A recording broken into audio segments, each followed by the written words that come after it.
Hey guys, welcome to an interesting video in Wild Rift. Today we're back with our patch 4.4 tier list, and we haven't done one in quite a while. We didn't do any for 4.3 C or D, so it's been like 3 patches at least since our last tier list. So a lot of changes kind of stacking up, affecting multiple roles. Of course, we have the mage changes that affects multiple roles. We have like buffs to items like Dustblade, which affects assassins, Bloodthirster, which affects ADCs, and also Harmonic Echoes, which of course affects support. So quite a number of changes to go through. But first up, we're going to talk about the top lane. Now, the top lane, honestly, in my opinion, there aren't really too many changes. The top lane meta has pretty much remained the same. The item changes mostly have not actually really affected the top lane champions, and pretty much all just remain the same. I still think that in top lane, your two best champs is probably Ornn and Garen, the really, really good tanky frontliners, which is gonna, just help out your team in general. Of course, the anti-tank option of Gwen is still there, and of course, Gwen is actually one of the champions that benefited even more than the others in terms of the mage item changes, because Gwen doesn't really build Void Staff anyway, because she does true damage. So getting the extra 7% magic pen on items actually benefits Gwen more than other mages, because she technically didn't really need to build Void Staff anyway. So now she's just building her normal build, but getting a lot more magic penetration for nothing. So that's just really good. So, particular champions I want to actually highlight here are a couple. So first up, I want to highlight Akali. Now, I think Akali is a really, really strong champion after the mage item buffs especially, and just really strong champion in general. But in the top lane, she doesn't really shine. Like Akali wants to get kills and snowball. The way Akali really takes over games is she needs to get kills in the early game and snowball, and then take over like mid and late game. But Akali's early game isn't actually very strong. It's not like you're a Draven or anything like that in the early game, so you're actually kind of weak early game, but you need to get fed.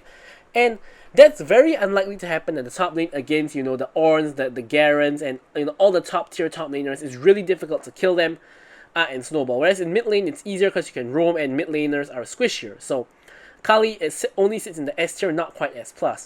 Now, the second thing I want to talk about is actually Sion. Now, why have I put Sion in the S+ tier? Well, I don't know if you guys have noticed, but lately, the lethality, like inting Sion strategy has become very popular. And I can say, as someone who has played with the Sion and against the Sion, that I think that this strategy is a problem. Now, initially, most people realized that inting Sion wasn't really the best strategy in Wild Rift, but as of late, especially with the buffs to lethality items and such, excuse me, inting Sion has actually become really, really strong. So the main way it works is not, you don't do this from level 1, but you generally do this from like around like after you get your ult, or like a little bit after that. I'm not quite sure about exactly when you do it, but basically, you go for Hullbreaker into lethality. So you go for Hullbreaker first, and then you go for like Youmuu's and Dustblade and etc. And basically, what you do is pretty simple.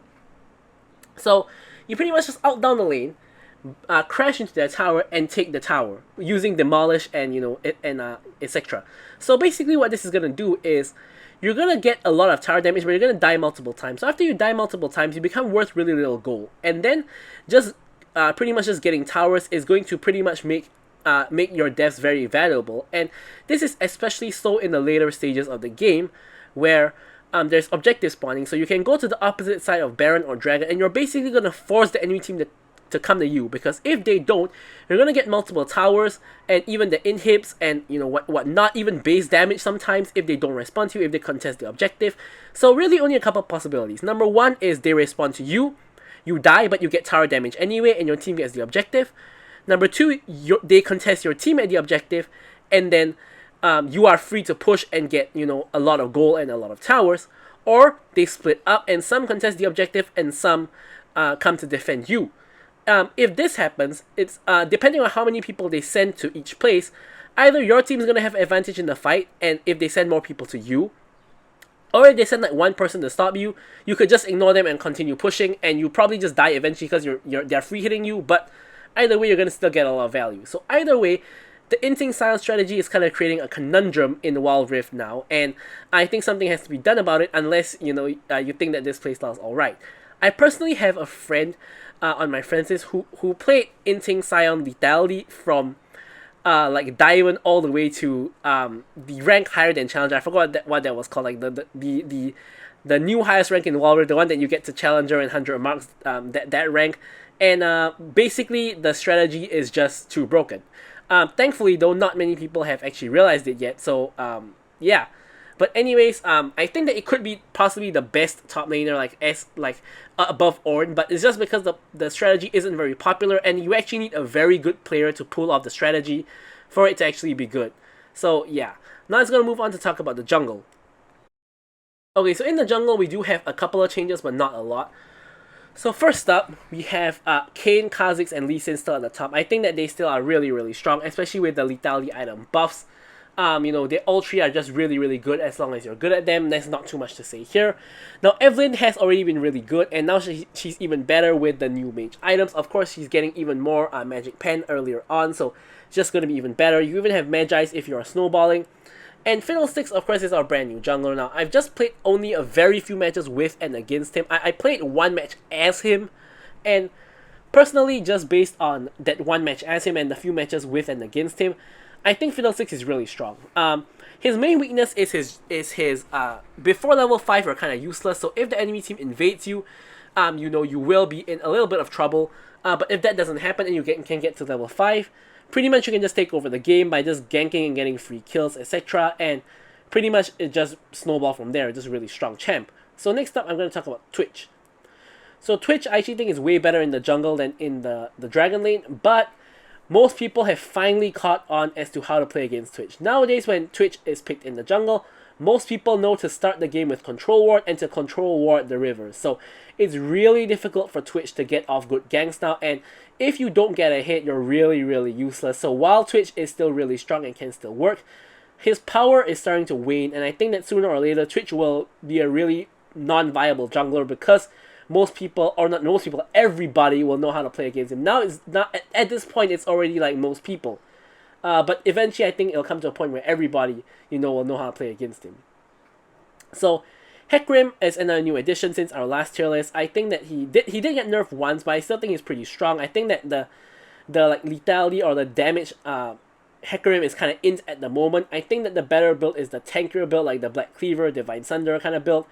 And I just think the Hecarim is actually really strong simply because he can just run at you and destroy your backline. Like, it's really difficult to stop him from just running straight past you and just, going straight for a push onto your backline or an ult onto your backline and just pretty much, even though he's building tank, pretty much just one-shotting your backline, and really difficult to really play against that. So I think Hecarim is pretty strong indeed, and deserves to be at the top of S tier. The rest of the champions in the S tier are pretty much the same. So we do have Diana and Echo at the bottom of the S tier because I do believe that that with the magic damage item buffs, they are of course a lot stronger, especially Echo, who hasn't really been doing that well in the jungle ever since they nerfed his clear, but I do think he's kind of stepping back up in the jungle. Xin Zhao I've not rated very highly in the past, but I've actually moved him up because I've seen a new lethality variant of Xin Zhao where he goes like Youmuu's first item, that sort of thing, and he snowballs the game, and I've played against it personally. If you can snowball, it becomes a lot like a Pantheon where you just spam gank and just keep on killing people, and it's impossible to play against like a 10-0 Xin Zhao. I've had that kind of experience before, and I do think that a good Xin Zhao player can definitely make him work. But aside from that, the rest of the tier list pretty much remains the same. Now I'm going to talk about mid, where there's going to be a lot more changes.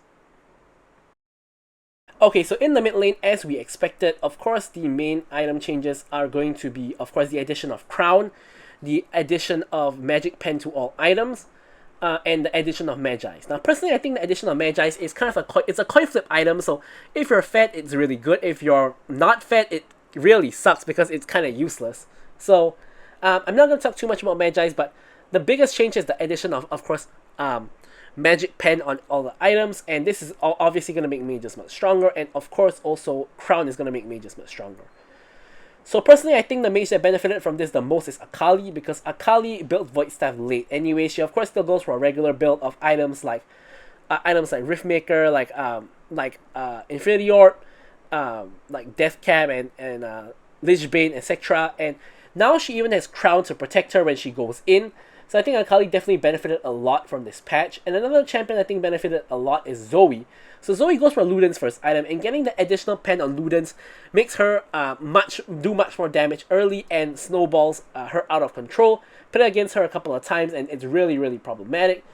And finally, Vladimir. I think Vladimir is still really, really strong, and now people have finally gotten good at Vladimir. Like it took quite some time, but people have finally gotten good at Vladimir. So nowadays, a lot of the Vladimirs you see are really insane. They pull properly. They know how to weave in and out. They're not just going in and standing there like an idiot.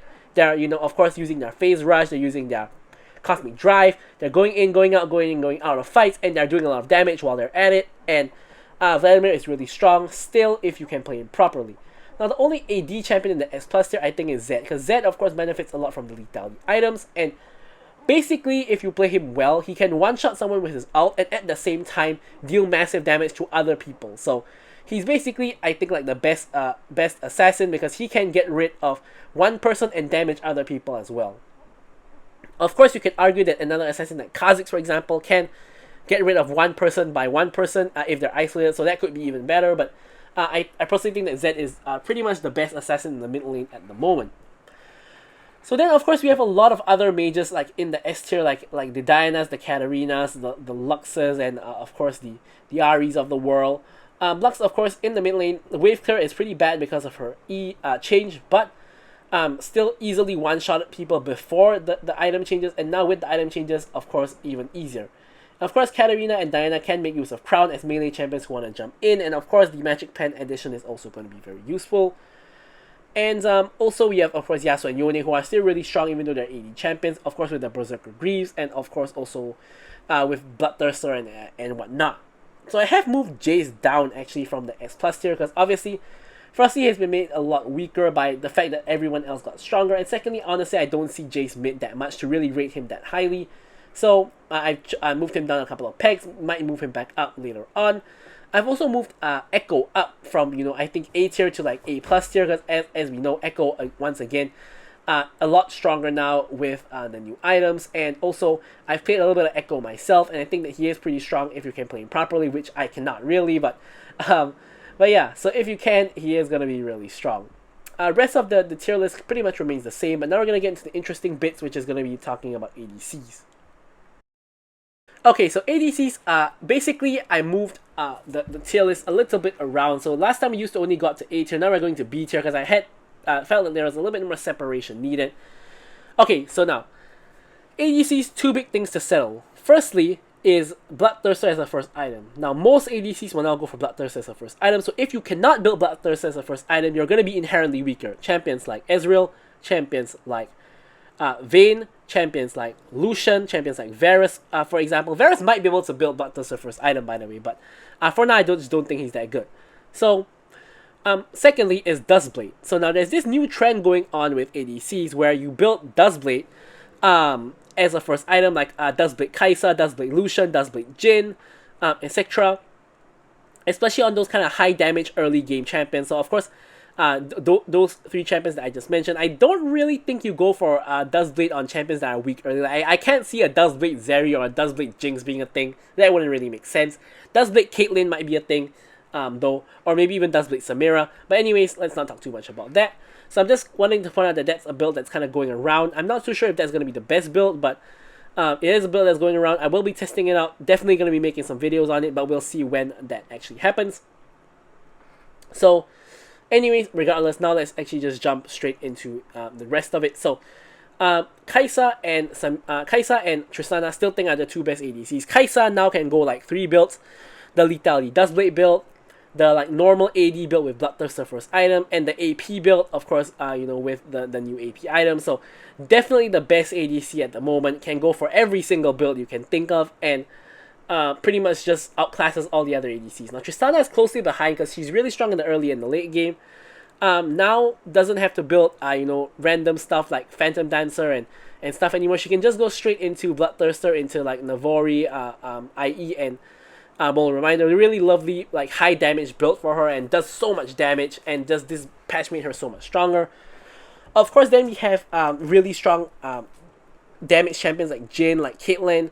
Xayah, of course, is a really good counter pick into certain matchups, and Zeri is actually not really strong as well because she has multiple builds now as well. So she of course has the old kind of poke build where you go for Triforce Manamune. You also have now, of course, the Bloodthirster build with a full crit build, and you also have like an AP kind of build where you're building Riftmaker and Crown, which I will cover eventually.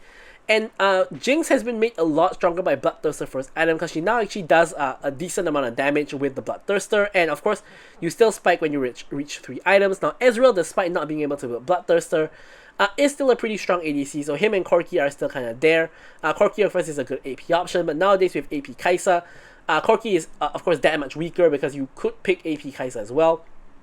Now, Vayne is a little bit worse, firstly because she can't build Bloodthirster, but secondly also because she counters tanks and is not really a tank meta anymore, so you don't see, like that many tanks every game. So just by the nature of the meta, she has to be a bit weaker. Now, Samira and Draven both have gotten stronger because of Bloodthirster. They both can rush Bloodthirster first item already initially before this update. And now, of course, they're even stronger. The only issue is that everyone else can now go for Bloodthirster first item as well. So they don't necessarily have an advantage because of that. Of course, now with Bloodthirster first item, they're going to be stronger than last patch, but everyone else also can go for Bloodthirster first item. So comparatively, I still think that they're a bit worse than other champs. Of course, if you're good on Draven, he is still going to be really good. Now, Lucian cannot build Bloodthirster first item pretty much. He has to go for like Essence Reaver or even Duskblade, so I don't think he's that good. Varus, of course, you have Lethality as your most popular build, then AP. I think on hit with Bloodthirster is possible, but I haven't tried it yet, and I don't think it's that good. So he has a huge fall from Grace from S+ to A+. Neela's still strong in the correct situations, but it's a really strange playstyle and gets bullied in the early game. And Twitch, I honestly think for now, I think that Twitch jungle is way better building AP Twitch jungle. His AD build is really awkward now because you used to go for Runans as a second item, but now Runans is no longer a crit item, so you either have to delay your 100% crit or you have to sacrifice Runans, which is really bad both ways. So Twitch is a bit of an awkward spot. Now, Ashe has actually been made better by Bloodthirster first item, but still cannot compare to other ADCs who can also build Bloodthirster first item. And MF cannot build Bloodthirster first item, so she's pretty much the worst at the moment. But with all that out of the way, let's now talk about the supports. Okay, so now on to supports. The main real change here is Harmonic Echo buff. So a lot of supports who can rush Harmonic Echo first item are going to be stronger, but as you can see, the support tier list hasn't actually changed all that much. Now, Lux is still the best support in my opinion because she can either go full AP with the new Mage items, or she can go of course, support building Harmonic Echo first item, and then of course building your other stuff like Flowing Water, Ardent Sensor, so on. Yuumi is sort of the same. You can also, of course, build Harmonic Echo if you want to, and of course you can also build the other support items. Soraka, same deal. Now Lulu also can build Harmonic Echo first item, and these are like Soraka, Lulu, and Yuumi are pretty much just good for boosting like one, or like not boosting, buffing like one particular champ, whether is it your ADC or like some other carry on your team, which I think is basically really strong. With Lulu, it's really difficult for them to kill, and same kind of goes with Soraka, where she keeps on healing them. Yuumi is also sort of the same deal, but she even increases the damage by a significant amount. So in comparison, Nami is a little bit weaker compared to these 4 champions, because I feel like these 4 champions can do a lot more, whereas Nami can do a little bit more like damage and actual crowd control compared to them. So it kind of depends on your playstyle. Janna is actually really strong. After that like update, she's actually, in my opinion, really strong. Like the double tornadoes, the the shielding multiple people and etc. But at the end of the day, she is mostly a counter pick against champions that want to jump in, because you don't want to be tossing tornadoes like at max range trying to hit somebody who doesn't want to go in. So it's a little bit difficult to do that. So still a little bit more niche, but now definitely a lot stronger. Of course, you still have the strong aggressive supports like Karma, who is also a little bit of an enchanter, and Pyke, who's full on assassin. Rakan, best engager support still. Senna build is evolving to become more of a tanky build and less of a carry, but of course you can still build her as a carry and really good in solo queue. Seraphine, really strong shielding with her W. Of course you can also build Harmonic Echoes and such. Of course, people who can are champions like Ashe, Braum, and the rest of the engagers. So A+ tier is basically Ashe, who I still think is really high utility. Braum, who's a very niche counter pick, and then we have basically like the catchers / engagers with like Thresh, Not, Leona, and Alistar, and then the rest is pretty much the worser enchanters and the worser engagers. And yeah, that's pretty much it for the tier list. Not too much to talk about for support, but hopefully you guys enjoyed the video. Thank you guys so much for watching, and goodbye.